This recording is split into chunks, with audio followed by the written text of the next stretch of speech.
कि भारतीय जनता पार्टी जब तक चाही तब तक ले नीतीश कुमार मजबूरी होके हंस के चाहे रो के बिहार के चलावे खातिर मजबूर बा। सत्ता में जाके अपन भावना के ना प्रकट करब और जा करके रुआ कानून बनावे वाला श्रेणी में शामिल ना भई तब तक ले बिहार के बदलल बड़ा मुश्किल है। कहीं ना कहीं भारतीय जनता पार्टी 2024 के तैयारी शुरू कर दिले बा और गेंद पूरी तरह से मजबूती के साथ तैयार कर। भारतीय जनता पार्टी से डिमांड हो रहा बा कि मुकेश सहनी से मंत्रालय भी छीन लिया। एकच पड़ गई बाड़े जीतन राम मांझी और जीतन राम मांझी के सुर स्वर बोली वचन विचार हाव भाव कुल बदल गई बा। कारण कि बुझ गई बाड़े कि जहाँ एने ओने करब तो हमरो जो 4 टांग पर चलता नहीं 3 टांगा 2 टांगा 1.5 टांग हो जाई।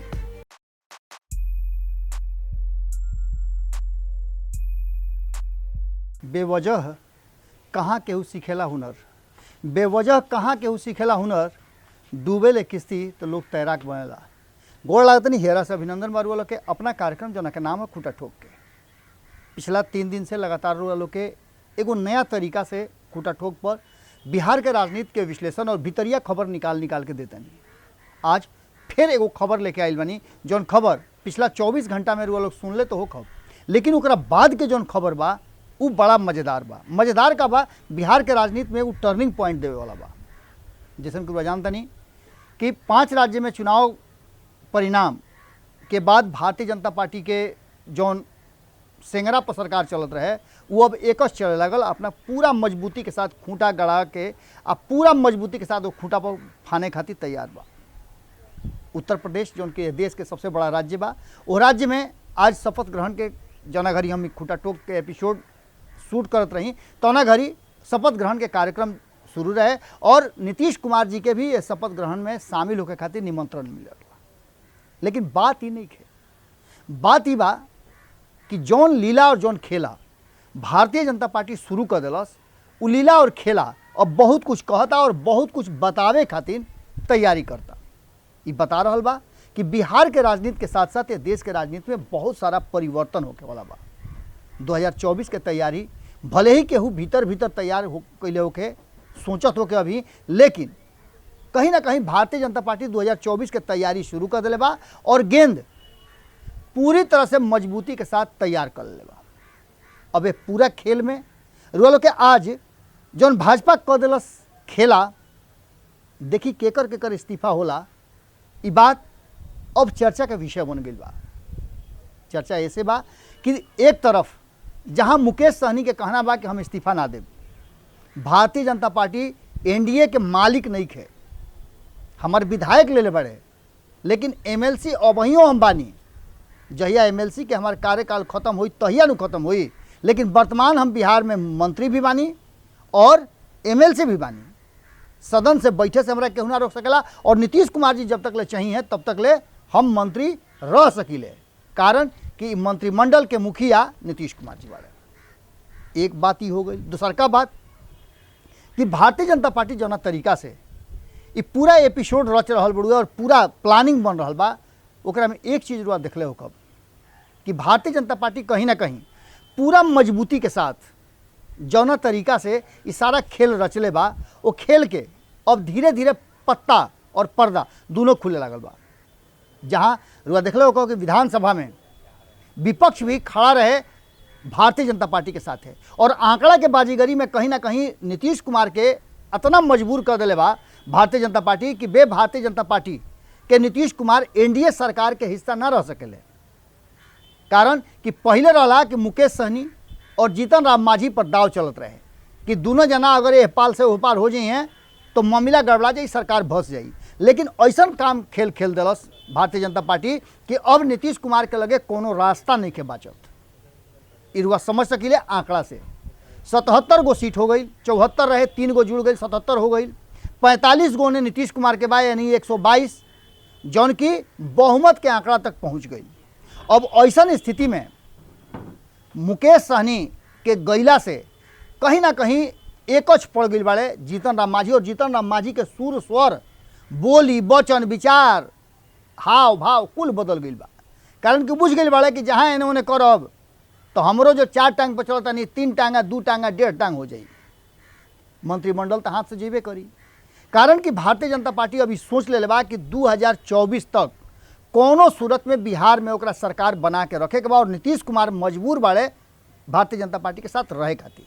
ये पूरे विषय पर रुआ लोग से बताओ देनी कि महागठबंधन के तरफ से युवा तुर्क अजीत कुशवाहा से जो उनकी डुमराव के विधायक बाड़े और विधानसभा में जबरदस्त ढंग से अपन बात रखेले, उनका से बातचीत के दौरान और वो रउआ भाषा में, ये दुनिया के सबसे दुलरी भाषा भोजपुरी में बतियौनी है और बातचीत के बाद जौन बात कहले है वो साफ स्पष्ट करता कि जौन आस रहल है महागठबंधन के कि सरकार भसी, ओकरा में बहुत कमी आ गई बा।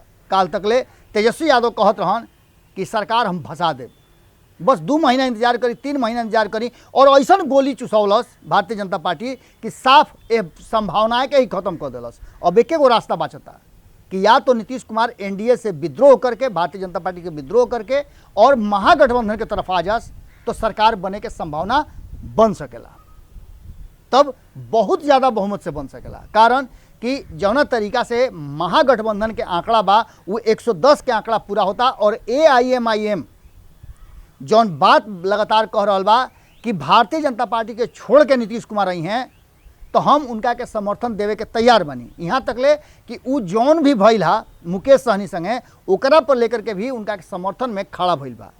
हालांकि मुकेश सहनी के साथ भारतीय जनता पार्टी के छोड़ करके सब लोग के खड़ा होकर के चाहत रहे, लेकिन बदलल परिस्थिति में नीतीश कुमार के पार्टी जदयू के तरफ से केहू बोले के तैयार ना रहे। लेकिन एक बात पक्का बा कि यह पूरे खेल में कहीं ना कहीं जौना तरीका से विपक्ष लगातार मुकेश सहनी के अति महत्वाकांक्षा के दोष बन दे रहल बा, कह रहल बा कि जानते हुए मुकेश सहनी कि भारतीय जनता पार्टी के इतिहास का बा, ओकरा साथे ओकरा संगे जुड़ ले और जुड़ करके अपना व्यक्तिगत स्वार्थ खातिर गईले। लेकिन मुकेश सहनी के कहना बा कि कहीं से उचित नहीं थे। मुकेश सहनी साफ तरीका से कहले हा कि वो अपना समाज खातिर, अपना गोल खातिर, अपना लोग खातिर जो लड़ाई लड़ता रहे वो लड़ाई लड़बे करी हैं। उनका पूरा संभावना रहे कि यह लड़ाई में वो जीती हैं और बिहार में कम से कम नीतीश कुमार के नेतृत्व में उनका समाज के, मछुआरा समाज के, सहनी समाज के, निषाद समाज के, बिंद के, अन्य जो 16-17 गो जाति बाड़े वो सब लोग के आरक्षण मिली और ओकर फायदा वो दिवा दी हैं। लेकिन इस संभव ना भइल। अब बदलल परिस्थिति में भारतीय जनता पार्टी से डिमांड हो रहा बा कि मुकेश सहनी से मंत्रालय भी छीन लिया हो। लेकिन ये सबसे बड़ा बात बा कि मुकेश सहनी तो सिर्फ उधर रहे है, अब असल जगह कहाँ जाता, ये बात सबसे ज़्यादा महत्वपूर्ण बा। और एगो बड़ा बढ़िया कहावत बा कि भारतीय जनता पार्टी बात सोच ले बा कि समय ना भले उखड़ जाओ लेकिन चोप ओइजे गड़ाई रही। भारतीय जनता पार्टी बिहार में सरकार चलत रहे, भारतीय जनता पार्टी के एकरा खातिर सब कुछ कर सकेला। और ये विषय पर जब बातचीत भइला तो अजीत कुशवाहा जो उनकी डुमराव से विधायक बड़े और बहुत अधिक बिहार के राजनीति, भोजपुरी और अन्य विषय पर लगातार विधानसभा में सवाल उठावत रहे, वो का कहले हा रुआ उनकर बात सुनी। नमस्कार, रुआ देख रहल बानी खूंटा ठोक और खूंटा ठोक में बिहार के राजनीति से जुड़ल हर मुद्दा परोसे के रुआ लोग के सामने कोशिश करीले। ए कड़ी में लगातार रुआ बिहार के राजनीति से नजदीक से देखे वाला कई ऐसा राजनेता बड़न जिनका से रुआ लोग के बातचीत करा रहल बानी। आज हमरा साथे बानी डुमराव के विधायक अजीत कुशवाहा जी। अजीत कुशवाहा जी बिहार के राजनीति के बहुत करीब से देखिले और यहाँ के भोजपुरी से लेकर के अन्य विषय और भोजपुरी के संस्कृति से लेकर के बिहार के राजनीति तक के हर बार सदन में उठाई ले। तो आज यहाँ से हमनी के जानल चाहब जा कि वर्तमान बिहार के राजनीति में जौना तरीका से एनडीए और विपक्ष के बीच में तानातानी के साथ साथ खुद एनडीए में जब तानातानी चल रहा बा तो यहाँ के कैसे देखा तानी। कुशवाहा जी और बहुत बहुत स्वागत बा। का देखा तनी बिहार के राजनीति के बारे में वर्तमान परिस्थिति में? जी नमस्कार। सबसे दिलचस्प बात ये बा कि कुछ घटना घट रहा है बिहार के राजनीति में। जी एनडीए के अंदर तो बहुत कुछ अच्छा नहीं किया। अभी कुछ दिन पहले ही टकराहट भरे विधानसभा में। फिर तो एनडीए के घटक दल को जो वीआईपी वो पूरा पार्टी के भाजपा निगल गई एक तरीका से। जी तो पार्टी का अस्तित्व खत्म कर दिला। तो ठीक प्रैक्टिस नहीं थे। एगो गांव में अगर दो तरह के आदमी रही, ना कोई धनी रही कोई गरीब रही, तो ये तो गलत परंपरा बा कि गरीब आदमी के धनी आदमी पूरा के पूरा हड़प ली। जी ऐसा ये भइल वीआईपी के अंदर के कलह के फायदा उठा के ओकरा के हड़प लियल गई। और राउर पार्टी और रउआ यही लड़ाई के लड़ भी रहल बानी। जी जी, हमने के तो डेमोक्रेसी बचावे के, लोकतंत्र बचावे के लड़ाई भी लड़ेंगे। जो बड़ी मछलियां द्वारा छोटा मछली के खाए के कल्चर बा, संस्कृति बा, हमने के ओकरा खिलाफ बने जा। हमने के चाहने जा कि छोटी मछली भी बुलंद रहे। तो ऐसे मूल बात ये बा कि जो पूछनी है कि का चलत है एनडीए में। तो एक अलावा भी पिछला कुछ दिन पहले देख रहे थे विधानसभा के अध्यक्ष और मुख्यमंत्री के बीच में जो तनातनी आई। तो कुल मिला के देखी दोनों इंजन जो बा, डबल इंजन में दो गो इंजन यही भाजपा जदयू के बा, जो मिल के सरकार चलावता। पहले तो सहनी जी के भी एगो रहा, लेकिन अब नहीं किया। तो दोनों इंजन अपने में लड़ता। अपने में लड़े से होता ही कि विस्फोट होता, धुआं निकलता, पॉल्यूशन होता। और वो पॉल्यूशन में बिहार के जनता के सांस लेने में दिक्कत हो रहा बा। जनता बहुत मुश्किल में भी है। जनता के समस्या के समाधान नहीं के। ये लोग तो अपने दल बढ़ावे के फेरा में, पार्टी बढ़ावे के फेरा में कि ना हम 74 को रही तो अब 77 को हो गए नहीं। नीतीश जी के नाम 40 को रही तो 45 को हो गए नहीं। फिर आपस में हमार वर्चस्व चली कि हमार वर्चस्व चली। अरे भाई, राजनीति जनता के वर्चस्व खातिर होला, जनता के विकास खातिर होला। लेकिन जब सब अपने वर्चस्व बढ़ावे लगी तो जनता के का हुई? तो जनता के सवाल सब अधर में लटकल बा, लोग आपस में लड़ता। ये तो बा वर्तमान जो परिस्थिति बनल बा, जो तरीका से भारतीय जनता पार्टी डोमिनेट कर रहल बा एनडीए के भीतर में, ओकरा में रुआ कैसे देखता नहीं कि अब जीतन राम मांझी के पार्टी और खास करके जदयू के बीच में का कुछ हुई? कारण कि जदयू के लेकर के भी कई बात कहल जा रहा है कि जनता दल यूनाइटेड के भीतर भी खेमेबाजी हो गई बा। ललन सिंह अलग बान, आरसीपी सिंह अलग बान, और कहीं ना कहीं खींचतान शुरू हो गई बा। तो रुआ कहाँ देखता नहीं का आगे 5 साल सरकार चल पाई? देखिए, जिसे रुआ कहते नहीं कि डोमिनेट कर रहा बा बीजेपी। दरअसल एगो भोजपुरी में कहावत बा कि समर्थ के का दोष गोसाई। जी जी। अभी राजनीति में ऐसा होला कि कोई आजीवन सामर्थ्यवान ना होके। जी जी जी। कोई के आज दिन बा, कोई के काल दिन हो। लेकिन आज अगर तो बस सत्ता के मद में चूर बनी तो गलत इस्तेमाल ना करे के चाहिए। आगे वाला समय में कोई और पावर में आई तो हो रहा सा तो ये करी। ये तो ठीक बात नहीं है। सम्मान एक दूसरा के होके चाहिए। बाकी एगो बात तो स्पष्ट हो गई कि खेमेबाजी तो चलिए रहा बा सारा। मैंने हमें को बातें कहते नहीं कि सबे अपने वर्चस्व खातिर लड़ता, लेकिन जनता के का हो, जनता का सारा अधिकार। सबसे बड़ा सवाल बा अजीत जी, सबसे बड़ा सवाल बा कि 2015 में भी बिहार के जनता नीतीश कुमार के मुख्यमंत्री बनावे खातिर महागठबंधन में वोट देले रहे, महागठबंधन के जीतोले रहे। लेकिन नीतीश कुमार जी 2 साल भी ना टिक पौले। अब जब रुआ देखा था कि चाहे जौना तरीका से रुआ लोग बार बार कहिले कि जनाधार के हरण भइल, सीट एने उने भइल, लेकिन ओकरा बावजूद भी एनडीए के सरकार के ई कहल जा सकेला संवैधानिक रूप से कि समर्थन देलस बिहार के जनता और उनका के गद्दी पर बैठौलस। रुआ का बुझाता कि 5 साल ई सरकार स्थिति में जो वर्तमान बदलल परिस्थिति ओकरा में चली, और कहीं ना कहीं काहे नीतीश कुमार जी चुप बारे जबकि इतना बड़ा बात हो गई? सभे के कुर्सी के लोभ सता रहा बा जी। कि कुर्सी के लोभ ऐसा बा कि सरकार चलबे करी, चाहे खींच के चलो, खांच के चलो, चाहे बिहार बर्बाद हो जाए। जी। तो बिहार के बर्बादी के मतलब यदि करते हुए ये सरकार चलावे के लोग का प्रयास बा। लेकिन तो पूरा बिहार देख रहा बा कि सब कुछ बहुत अच्छा नहीं है चला।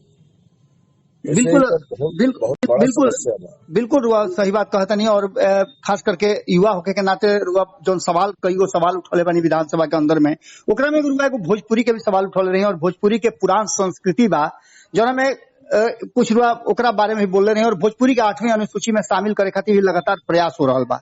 एकरा विषय में रुआ का कहल चाहो?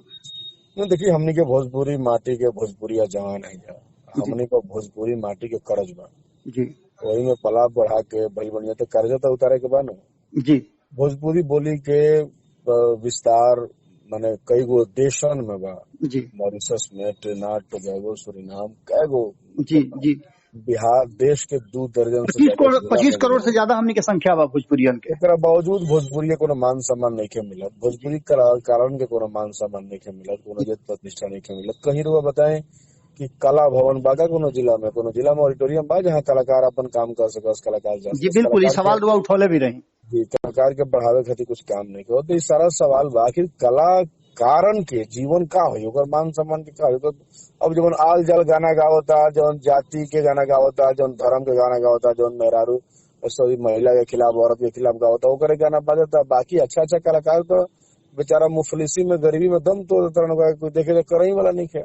जी भोजपुरी बोली भाषा भी रोटी देवेला, लेकिन हमने के यहाँ भोजपुरी पर काम करे वाला लोग तो रोटी नसीब नहीं के होत। जी जबकि रवा मैथिली में अच्छा काम भइल, कई गो माने हमने के इ नहीं कहत कि ओकरा खिलाफ भोजपुरी जी बा, जी लेकिन भोजपुरी के मिले के चाहिए। माननीय प्रधानमंत्री जी भी कहला जानी कि भोजपुरी के हम सम्मान देव, लेकिन ना दिले। जबकि इतना समृद्ध विरासत बा हमनी के भाषा के, कल तो जी विश्वविद्यालय होके के चाहिए, कॉलेज होके के चाहिए, पढ़ाई होके के चाहिए, जी है ना। तो एगो एगो एगो एगो दिक्कत बा। सबसे ये सब बात के बीच में एगो सबसे अंतिम और अहम बात रुआ से पूछल चाहब हम कि लगातार ये बात चलत रहे कि जौन एनडीए सरकार बा उ गिर जाई, लेकिन अब आंकड़ा के हिसाब से कहीं ना कहीं भारतीय जनता पार्टी ओकर जुगाड़ कर लस। तो रुआ का लगता कि कहीं ऐसा तना भारतीय जनता पार्टी नीतीश कुमार पर दबाव बना करके और नीतीश कुमार के पार्टी में भी ऐसा फूट कर देवे कि जना से कि नीतीश कुमार के इस्तीफा देवे की जरूरत पड़ जाई? ना देखें, बीजेपी ऐसा पार्टी है जी कि सत्ता में रहे खातिर कुछो कर सकेला। जी और वह देखिए कि 40 गो सीट जीते वाला जी जदयू के 74 गो सीट जीते वाला बीजेपी मुख्यमंत्री बना दिला। जी तो वो लोग के सत्ता चाहे, कसहू चाहे, चाहे वो नीतीश जी के पैर पूज के चाहे, चाहे माने जैसे चाहे, तो वो लोग बा सत्ता में। सत्ता में वो लोग रही कहीं कैसा हो, वो लोग के जौन स्वाभिमान अभिमान बा वो लोग के पास नहीं है। अगर रही तो जना तरीका से मुख्यमंत्री जी दिले अध्यक्ष के जी बोल रहे हैं भारी सभा में, अध्यक्ष तो बीजेपी के हैं। जी जी तब ये सब दम के घोट पी के लोग राज चलाओ, तब का होई का ना होई अंदर से देखे वाला बात बा। लेकिन इस सत्ता, राजनीति में कभी भी कुछ भी हो सकेला। जी जी जी, लेकिन इस सत्ता के भूख जो दिखाई दे रहा बाहर से जी बीजेपी के अंदर, जी जी वो माने राज भोगे के जौन तो तरह से बुझाता है कि लोग कुर्सी छोड़ी जी जी निकला।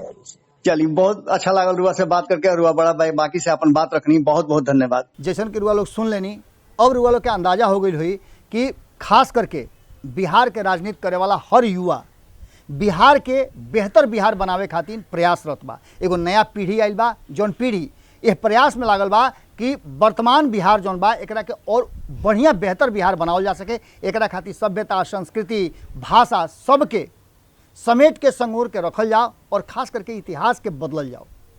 लेकिन ये पूरे मामले में जब तक रुआ सत्ता में ना पहुँचब और सत्ता के करीब ना जाई, सत्ता में जाके अपन भावना के ना प्रकट करब और जा करके रुआ कानून बनावे वाला श्रेणी में शामिल ना भई, तब तक ले बिहार के बदलल बड़ा मुश्किल बा। अजीत कुशवाहा जौन कहले है कि स्वार्थ के राजनीति हो रहा बा और स्वार्थे में बिहार बर्बाद हो रहा बा, एकरा पर रुआ कितना भरोसा करतनी, उनका बात से कितना इत्तेफाक रखतनी, एक कमेंट बॉक्स में चाहब कि रुआ लोग अपन विचार जरूर दी। बदलल बिहार के राजनीति और राजनीति के परिप्रेक्ष्य में रुआ मन में जौन भी विचार बा ओकरा के चाहब कि रुआ लोग जरूर कमेंट बॉक्स में लिखी। लगातार रुआ लोग अपन विचार देतानी और बहुत ऐसा विचार आइल बा जौन विचार यह बात के तरफ इशारा करते रहे कि हम यह विषय पर भी बोली कि बिहार के राजनीति में आगे का होखे वाला बा। होखे वाला यह बा कि भारतीय जनता पार्टी जब तक चाही तब तक ले नीतीश कुमार मजबूरी होके हंस के चाहे रो के बिहार के चलावे खातिर मजबूर बाड़े। उनका लगे दोसर कोनो ऑप्शन नहीं के। और 2024 के चुनाव से पहले हो सकेला कि नीतीश कुमार भितरिया जौन तैयारी करते रहे ओकरा में बहुत कुछ अगर प्लस पॉइंट हो जाए या आगे बढ़ जाए तो परिवर्तन हो सकेला, वरना ये कहीं से संभावना नहीं है। और ये बात अजीत कुशवाहा के बयान से भी साफ होता कि महागठबंधन भी बात समझ गई बा कि अब सत्ता में आइल ओकरा खातिर बिना नीतीश कुमार के सपना बा। फिर काल भेंट होई यही ठेहा पर जना के नाम कुटा ठोक के गोड़ लागतनी।